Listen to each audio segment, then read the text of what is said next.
Assalamualaikum warahmatullahi wabarakatuh. Bismillah. Alhamdulillahi rabbil alamin. Wa sallallahu ala nabiyyina Muhammadin wa ala alihi wa sahbihi ajma'in. Amma ba'du. Allahumma anfa'na bima 'allamtana wa 'allimna ma yanfa'una wa zidna 'ilman.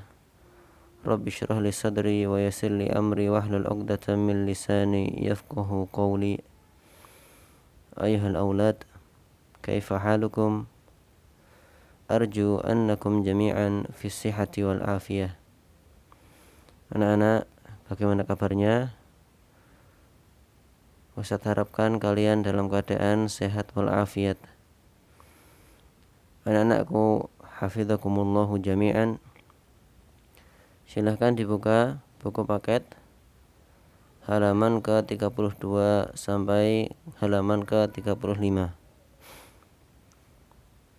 Pada pelajaran kali ini kita akan melanjutkan materi yang tersisa pada pelajaran ketiga sebelum kita berpindah pada pelajaran yang keempat. Pada halaman ke-32, silakan dibuka halaman ke-32, latihan ke-9. Kita akan mempelajari hamzatul istifham. Kita akan pelajari hamzatul istifham yang bertemu dengan alif lam. Anak-anak, ketika ada satu kata yang dia ada alif lamnya, kemudian didahului oleh hamzatul istifham, hamzah yang digunakan untuk bertanya a, maka alif pada hamzatul istifham diidghamkan kepada hamzatul istifham tadi, yakni dimasukkan kepada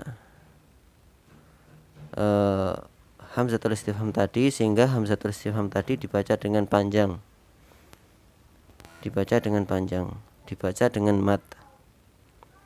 Perhatikan di sini, contohnya adalah di sini misalnya ada alif lam. Kemudian sebelum alif lam ada hamzatul istifham, hamzah yang digunakan untuk bertanya. Maka ketika bertemu seperti ini, maka nanti dijadikan mad. Hamzatul istifham dijadikan mad, dibaca dengan panjang. Lebih jelasnya perhatikan contoh. Misalnya pada contoh ada kata al-biharu jam'ul bahri, al-biharu jam'ul bahri. Kemudian kita ingin menanyakan al-biharu jam'ul bahri, artinya al-bihar jamak dari bahar, al-bihar jamak dari kata bahar. Kalau kita ingin menanyakan dengan hamzatul istifham apakah, maka kan harusnya al-biharu jam'ul bahri. Tapi karena seperti ini bertemu hamzatul istifham dengan hamzah pada alif lam, maka cukup dengan dijadikan panjang. Hamzatul istifhamnya dijadikan panjang dengan mad. Maka cukup menjadi al-biharu jam'ul bahri. Apakah al-biharu jamak dari kata al-bahri? Seperti itu. Jadi ketika bertemu hamzatul istifham dengan hamzah pada alif lam, maka tidak perlu ditulis dua hamzah ini. Akan tapi cukup ditulis sekali, tapi nanti hamzahnya ditulis dengan panjang, dengan tanda mad panjang. Contoh lainnya, al-ana kharajta, al-ana kharajta. Ini sebagaimana pada soal di buku paket. Jika kita tambahkan dengan hamzatul istifham, hamzah pertanyaan di awal kalimat, maka menjadi bagaimana? Maka menjadi al-ana kharajta. Apakah sekarang kamu akan keluar? Apakah sekarang kamu keluar? Al-ana kharajta. Seperti itu ya. Kemudian misalnya adalah Yang nomor 2, al-yauma roja'a. Al-yauma roja'a.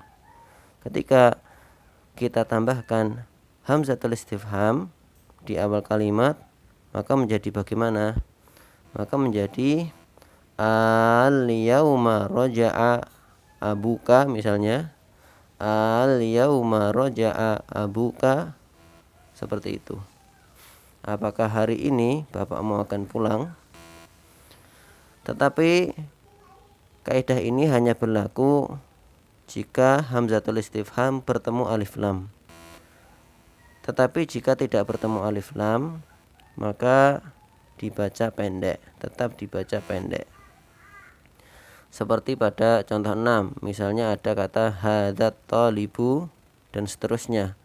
Kalau didahului oleh hamzatul istifham, maka tidak perlu dibaca dengan panjang ahadza. Kenapa? Karena tidak bertemu dengan alif lam.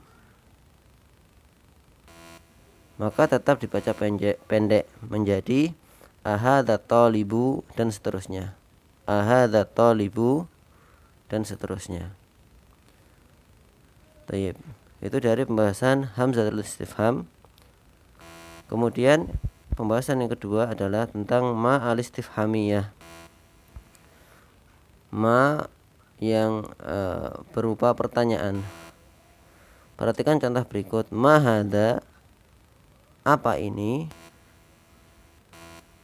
Ma di sini digunakan untuk bertanya. Artinya adalah apa?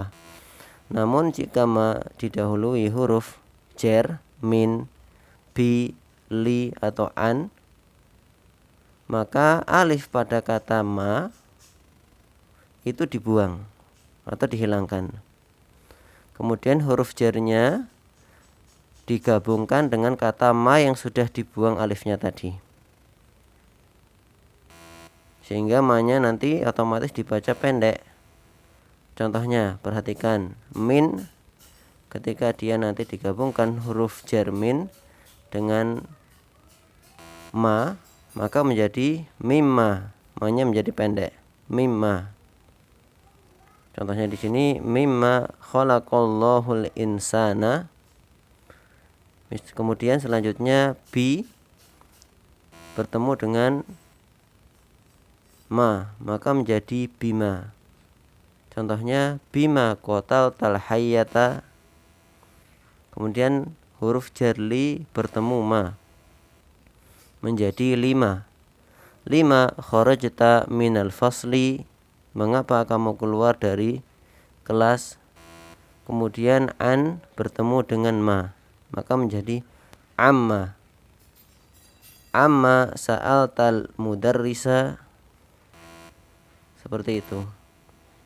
Juga diperhatikan jika huruf yang mengawali ma, jika huruf jarnya yang digabungkan pada ma tadi berakhiran dengan nun sukun, maka nun sukunnya dihilangkan atau diidghamkan ya.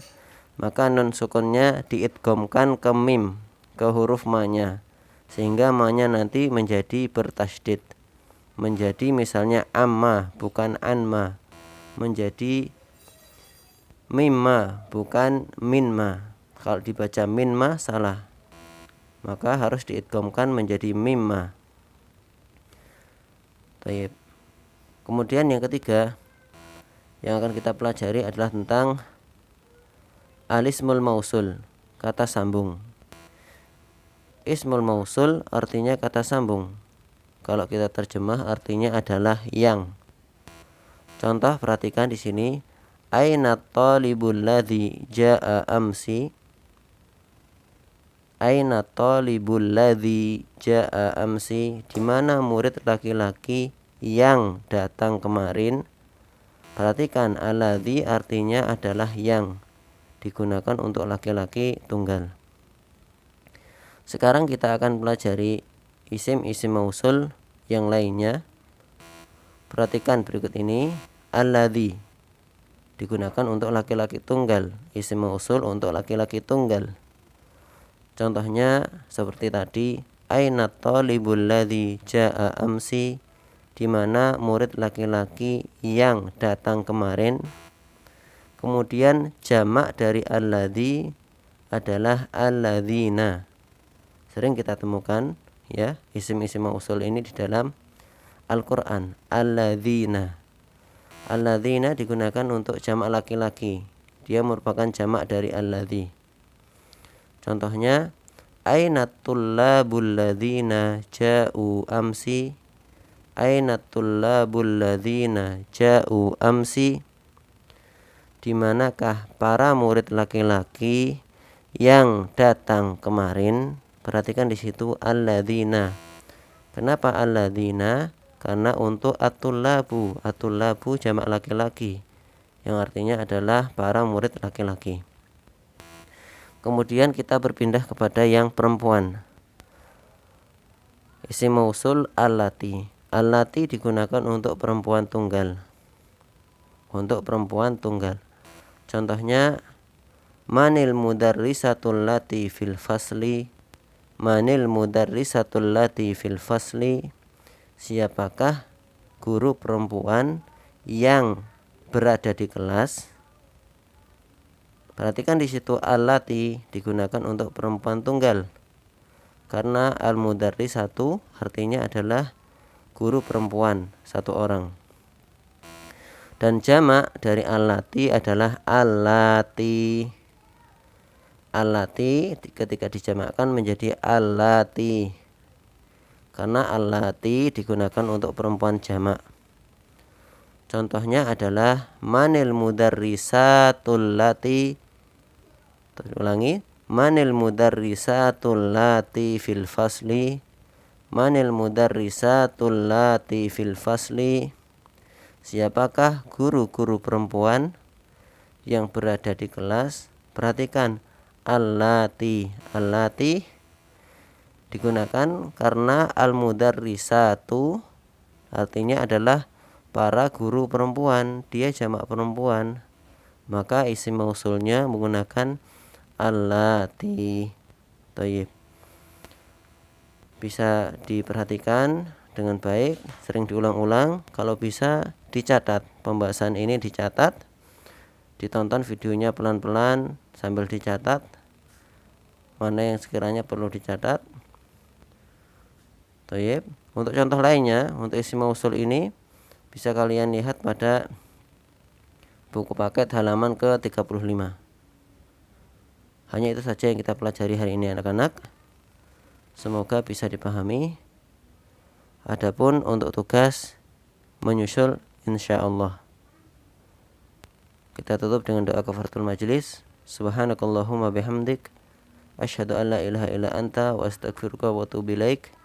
Wa sallallahu baraka wa sallam ala nabiyina Muhammad wa ala alihi wa sahbihi ajmain.